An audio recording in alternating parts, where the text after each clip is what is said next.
It began with a whisper that felt like a verdict. One dismissive comment, spoken loud enough for an entire classroom to hear. A young black boy sat frozen in his seat, his heart pounding as his teacher accused him of lying about his father's career. The room fell quiet, every pair of eyes shifting between the boy and the adult who refused to believe him. For a moment, time seemed to hold its breath. He was not just being doubted, he was being reduced, diminished, made small in a space that was supposed to protect and uplift him. And despite the thin smile on the teacher's face, he felt the sting behind her words, the kind that carried years of unspoken judgment. He knew the truth. He knew who his father was and what he represented. But she did not. And she did not care to. What neither of them knew was that the classroom door would soon swing open and everything she believed about him would shatter. Watch until the end. Wait a second. Let us know where you are watching from in the comments, and make sure to subscribe for more powerful and inspiring stories, just like this one. Before the incident unfolded, the boy Malik led a life filled with structure, discipline, and quiet pride. His father, though often absent due to work, filled every corner of the house with stories of leadership, sacrifice, and duty. Malik absorbed these lessons like sunlight. He walked with a quiet confidence, not boastful or loud, just sure of himself in ways some children his age had not learned to be yet. School was usually his refuge, a place where he excelled in science, loved history, and found joy in every new concept. His teachers praised his diligence, though some looked at him with the soft, hesitant kindness that came from assumptions rather than understanding. Still, he tried to ignore it. He had been taught to push forward and carry himself with dignity. His father's position was something he rarely mentioned, not because he was ashamed, but because he understood humility. Yet on this particular day, the class was asked to share their parents' professions for a career-themed activity. Children raised their hands with excitement, listing every job from cooks to mechanics to business owners. When Malik calmly mentioned that his father was a high-ranking military officer, a few classmates widened their eyes in awe, but his teacher paused. Her eyebrows lifted with disbelief, not curiosity, but something colder. And from that moment, the gentle rhythm of his day began to crack. The teacher's disbelief did not come in an explosion. It came in quiet layers, measured yet unmistakably condescending. She asked him to repeat himself, not because she had not heard, but because she refused to accept it. Malik did. He stated it with the same composure he had learned from his father, with clarity and confidence. But the room shifted. She gave a tight smile, the kind meant to look polite but heavy with accusation. She spoke in a tone that dismissed him before he finished. She suggested he must be confused, that he did not understand what his father actually did, that children sometimes exaggerate to fit in. Malik felt heat rising in his throat. He tried to explain, not to brag, but to correct the assumption. He mentioned the base, the medals, and the constant relocations. His classmates watched, some curious, others shrinking at the tension filling the room. But she cut him off. She made it sound as though he was telling a tall story, fabricating details for attention.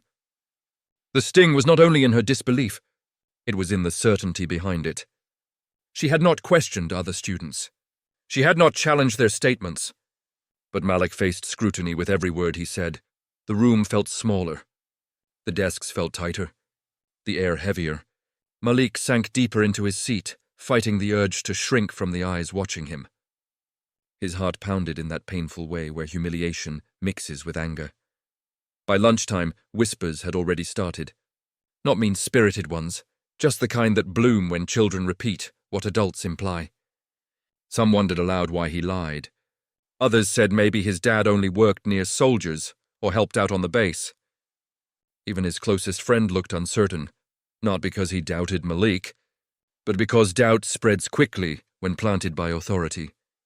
When Malik walked into the hallway after recess, he saw the teacher speaking to another staff member, shaking her head with a smirk. He did not need to hear the words. He already knew. And for the first time, Malik felt something he had never felt so deeply. The weight of someone deciding his truth for him simply because they believed someone like him did not belong in the life he actually lived. He wished his father were there. He wished someone would believe him. He did not know that wish was about to come, true in a way no one expected. The school day neared its end when the announcement came over the intercom. Please prepare for dismissal. Parents may begin entering the building. The students packed their bags, chatter filling the air again. Malik sat quietly, avoiding the teacher's eyes. She avoided his as well, not out of guilt, but more as if she had dismissed him entirely. Then the hallway outside filled with hurried footsteps. Heavy, confident strides that echoed with purpose. The kind of walk that commands attention without a word. A shadow passed the classroom window before the door opened. A tall figure stepped inside wearing full military uniform, decorated, polished, unmistakably authoritative. His presence shifted the entire energy of the room. Shoulder stars gleamed. Rows of ribbons covered his chest. The teacher's face drained of color. Malik stood slowly, recognizing the posture, the stance, the quiet strength long before he saw the face. His father's eyes softened when he saw him. The teacher stuttered a greeting, her voice small as she took in the rank. The authority, the undeniable reality of the man she had dismissed in her mind. She did not need an introduction. The insignia was clear. Her assumptions collapsed with every passing second. Malik watched her expression change from disbelief to recognition to discomfort she could not hide. In that instant, the power she thought she had evaporated. The truth she had refused to believe now stood in front of her, impossible to deny. And for the first time that day, Malik felt something return to him, something she had tried to take. His dignity.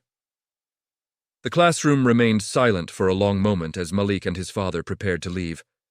The students looked at one another, wide-eyed, absorbing the truth. Some appeared embarrassed for doubting him. Others sat stunned, witnessing a lesson far more meaningful than anything in their textbooks. The teacher forced a smile, trying to recover the authority she had lost. But it was already gone. Her earlier confidence had crumbled. She offered a polite acknowledgement, attempting to smooth over her actions. But her eyes revealed her discomfort. As Malik walked beside his father, he felt taller, not because of who his father was, but because the truth had finally been seen. His father did not have to say a word. His presence restored what had been stripped away. But the incident lingered with Malik long after they left the school. It was not just one teacher's disbelief. It was a reminder that some people measure truth through bias rather than reality. That some children must prove themselves twice to be believed once. Yet in that moment, Malik learned something powerful. No lie spoken about you can erase the truth you carry. As he stepped into the sunlight, he wondered how many other children face doubt. Not because they lie, but because someone refuses to see beyond assumptions. Where are you watching from? Which country and city? Take care.